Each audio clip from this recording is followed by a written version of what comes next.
Hello all, welcome back to screen space. ఈ వీడియోలో the glass dome limited series review గురించి అయితే తెలుసుకుందాం. ప్రెసెంట్ ఇది నెట్ఫ్లిక్స్లో అయితే స్ట్రీమ్ అవుతుంది. తెలుగు లాంగ్వేజ్ లేదు భయ్య, ఇంగ్లీష్ అండ్ హిందీ లాంగ్వేజెస్ ఉంటాయి. ఇంగ్లీష్ సబ్ టైటిల్స్ అయితే చూడొచ్చు. టోటల్ 6 ఎపిసోడ్స్ అయితే ఉంటాయి. ఈచ్ ఎపిసోడ్ వచ్చేసి 40 to 50 minutes డ్యూరేషన్ అయితే ఉంటుంది.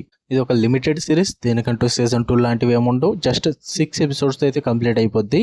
స్టోరీ ప్లాట్ విషయానికి వచ్చేస్తాయి. మెయిన్ లీడ్ అయిన లెజ్లా తను ఒక క్రిమినాలజిస్ట్ అనమాట. తన అడాప్టివ్ మదర్ చనిపోయిందని చెప్పేసి తన హోమ్ టౌన్కి వెళ్ళినప్పుడు అదే టైంలో అక్కడ తన ఫ్రెండ్ అయిన లూసీ అయితే చనిపోవడం జరుగుద్ది. లూసీ డాటర్ కూడా అయితే మిస్ అవుద్ది అనమాట.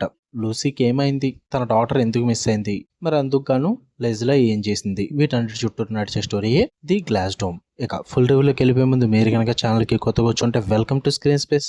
వీడియోని ఖచ్చితంగా లైక్ చేయండి. Theatrical reviews and Telugu dubbed movie రివ్యూస్తో పాటు ఓటీటీలో రిలీజ్ అయ్యే other languages movies and web series content కోసం మన ఛానల్ని ఖచ్చితంగా సబ్స్క్రైబ్ చేసుకుని బెల్ ఐకాన్ ఆన్లో పెట్టుకోండి. ఈ లిమిటెడ్ సిరీస్ విషయానికి వచ్చేస్తే ఫస్ట్ థింగ్స్ ఫస్ట్, నాకైతే గుడ్ ఇన్ పార్ట్స్ భయ్యా, బట్ యావరేజ్ వాచ్ అనిపించింది. వన్ టైం వాచబుల్, బట్ కొన్ని ఫ్లాస్ అయితే ఉన్నాయి గట్టిగా. వాటి గురించి కూడా మాట్లాడేసుకుందాం. ఫస్ట్ పాజిటివ్స్ విషయానికి వచ్చేస్తే గ్రిప్పింగ్ మిస్టరీ భయ్యా. అంటే వ్యూవర్స్ని మీరు చూస్తున్నంతసేపు కూడా ఆ మిస్టరీ సాల్వ్ చేయడానికి మిమ్మల్ని స్క్రీన్కి అయితే హుక్ చేస్తారు. అంటే మంచి సస్పెన్స్ పెట్టుకుని మంచిగా ట్విస్టులు రాసుకుని అయితే ప్యాక్ చేసి పెట్టుకున్నారని చెప్పాలి. ఆ గ్రిప్పింగ్ మిస్టరీ పరంగా అయితే వర్కౌట్ అయింది నాకు. అండ్ ఎమోషనల్ డెప్త్ పరంగా కూడా బాగానే చూపించారని చెప్పాలి. అంటే చైల్డ్హుడ్ ట్రామా గురించి, మెమరీ సపరేషన్ గురించి అండ్ బిట్రేయల్ గురించి, ఇలాంటి థీమ్స్ గురించి అయితే చాలా ఎఫెక్టివ్గా ప్రెజెంట్ చేసి చూపిస్తారు. వాటన్నిటికీ కూడా కొంచెం ఎమోషనల్ కంటెంట్ని జోడించి సరిగ్గా బ్లెండ్ చేసి చూపిస్తారు అనమాట. దాని పరంగా అయితే వర్కౌట్ అవుద్ది. ఎందుకంటే నేను చెప్పిన స్టోరీ ప్లాట్నే కాకుండా మెయిన్ లీడ్ అయిన క్యారెక్టర్కి అయితే కొంచెం ట్రామా ఉంటుంది అండ్ మెమరీ సపరేషన్ ఉంటుంది. ఈ టైప్ ఆఫ్ ప్రాబ్లమ్స్ అయితే పెట్టుకుని క్రియేట్ చేయడం జరిగింది. సో అందువల్ల ఎమోషనల్ డెప్త్ అనేది బాగా క్రియేట్ అవుద్ది భయ్య. మెయిన్గా సిరీస్లో కొద్ది గొప్ప బాగా వర్కౌట్ అయిందంటే అట్మాస్ఫిరిక్ డైరెక్షన్ భయ్య. అంటే డార్క్ విజువల్స్ కానీ, హాంటింగ్ స్కోర్ కానీ, అదంతా ఈరీ సెటప్ కానీ, ఇదంతా కూడా చాలా వరకు కూడా మిమ్మల్ని స్క్రీన్ హుక్ చేసే విధంగా ఉంటుంది. ఆ విజువల్లీ టెక్నికల్లీ కూడా చాలా బ్రిలియంట్గా తీసారని చెప్పాలి. సిరీస్ పరంగా అయితే నాకు చాలా బాగా వర్కౌట్ అయింది ఆ సెటప్ అదంతా కూడా. అంతే భయ్య, ఇంతకు మించి నాకైతే ఏం వర్కౌట్ అవ్వలేదు. నెగిటివ్స్ విషయానికి వచ్చేస్తే ప్రెడిక్టబిలిటీ, వాళ్ళు రాసుకున్న ట్విస్ట్లు కానీ ఆ సస్పెన్స్ కానీ ఇదంతా కూడా ప్రెడిక్టబుల్గానే ఉంటాయి.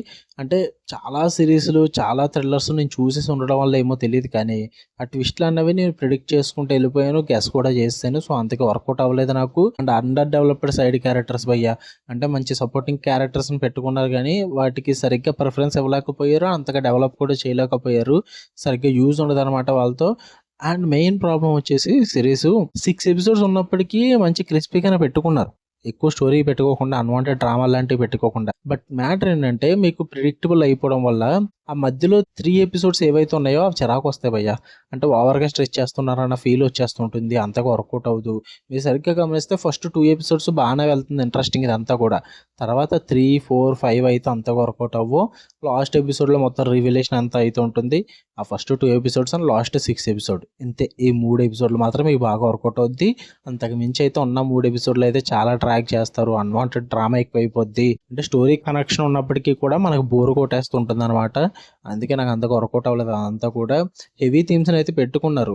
సైకలాజికల్ డ్రామా కానీ, అబ్యూస్ ఎలిమెంట్స్ కానీ ఇలాంటివన్నీ ఎక్కువ పెట్టుకుని చూపించడానికి ట్రై చేశారు కానీ వాటి పరంగా హుక్ అయినా వాటి చుట్టూ రాసుకున్న డ్రామాని అయితే అంతగా మంచిగా ప్రజెంట్ చేయలేకపోయారు. అందువల్ల నాకు యావరేజ్ వాచ్ అనిపించింది. అంటే చాలా చూస్తాను, దీనికంటే ఇంకా సూపర్ ఉన్న సిరీస్లు. సో అందువల్ల నాకేమో అంతగా వర్కౌట్ అవ్వలేదు భయ్య. మీరు చూద్దాం అనుకుంటే నెట్ఫ్లిక్స్లో ఉంది, తెలుగులో అయితే అవైలబుల్గా లేదు. ఫ్యామిలీతో కూడా నాట్ రికమెండెడ్ భయ్య. ఇండివిజువల్గానే చూడండి. ఎంతకన్నా మంచి ఇంకా సూపర్ ఉండే మూవీస్ కానీ వెబ్ సిరీస్ కానీ చూద్దాం అనుకుంటే మన ఛానల్ ఓపెన్ చేయండి. అందులో ప్లేలిస్ట్లు క్రియేట్ చేసి ఉంటాయి. 2024 వెబ్ సిరీస్ కానీ, మూవీస్ కానీ, 2025 మూవీస్ కానీ, వెబ్ సిరీస్ సజెషన్స్ కానీ, ఇలా కొన్ని ప్లేలిస్ట్లు అయితే క్రియేట్ చేసి ఉంటాయి అనమాట. విజిట్ చేసి మీకు ఖాళీ ఉన్నప్పుడు మీకు నచ్చిన సిరీస్ అయితే చూసుకోండి. ఓకే, మీకు కనుక వీడియో నచ్చితే లైక్ చేయండి, షేర్ చేయండి, కామెంట్ చేయండి. అండ్ ఛానల్ సబ్స్క్రైబ్ చేసుకుని బెల్ ఐకాన్ ఆన్లో పెట్టుకోండి. అలాగే ఆల్ నోటిఫికేషన్స్ కూడా క్లిక్ చేసి పెట్టుకోండి. అప్పుడే నేను పెట్టే డైలీ కంటెంట్ అయితే మీరు మిస్ అవ్వకుండా ఉంటారు. Love you all, bye.